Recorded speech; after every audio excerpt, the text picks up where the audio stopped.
যশোর ৪ আসনের সংসদ সদস্য ও জেলা জামায়াতের আমির অধ্যাপক গোলাম রসুলের যশোর শহরের নীলগঞ্জ এলাকার বাসভবনের সামনে মঙ্গলবার বিক্ষোভ করেছেন স্থানীয় শত শত মানুষ। মাদ্রাসা কেন বন্ধ করবে সে?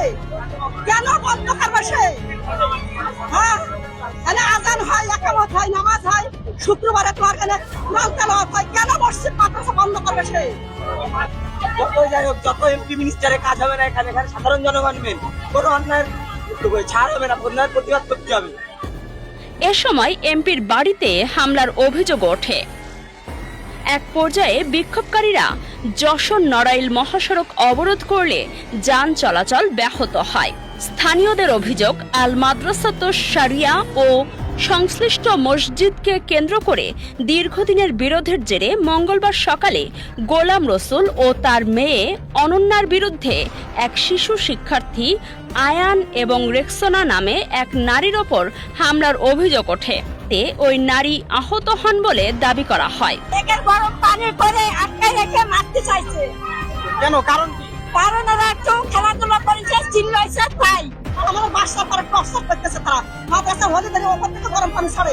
আমি নিজে তার পরবার আমি সেটা সবার সামনে দিয়ে ধরে নিয়ে যাবে আর তাকে এমপির খাতা থেকে নাম করি।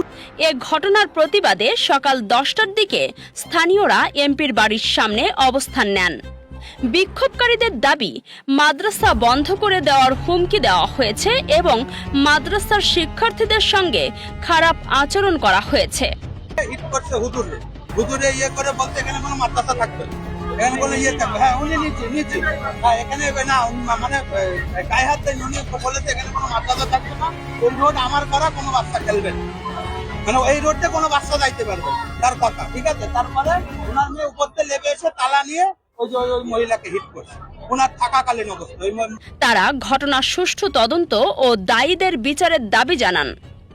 বিক্ষোভ চলাকালে এমপির এক স্বজন ঘটনাস্থলে এলে তাকে মারধরের ঘটনাও ঘটে বলে প্রত্যক্ষদর্শীরা জানান।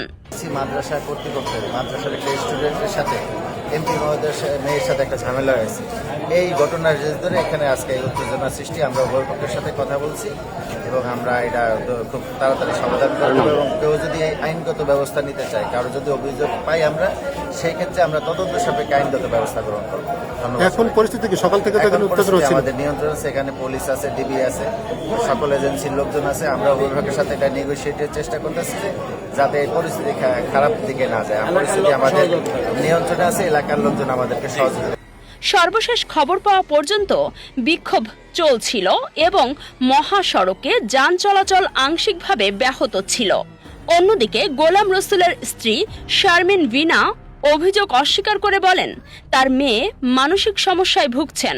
মাদ্রাসা বন্ধ থাকলেও সেখানে বিভিন্ন সময় শিশুদের গোলযোগের প্রতিবাদ করেছিলেন তার মেয়ে। এ ঘটনাকে কেন্দ্র করে তাদের বাড়িতে হামলা চালিয়ে মিথ্যা অভিযোগ আনা হচ্ছে বলেও দাবি করেন তিনি। বিজয় মাহমুদ ও রমজান আলীর তথ্য ও ভিডিও চিত্রে কাজী Saima, রাতদিন news.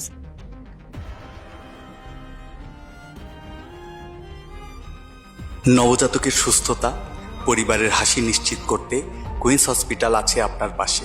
Queen's hospital Jessore নিয়ে এসেছে সম্পূর্ণ আধুনিক ও বিশ্বমানের NICU সুবিধা।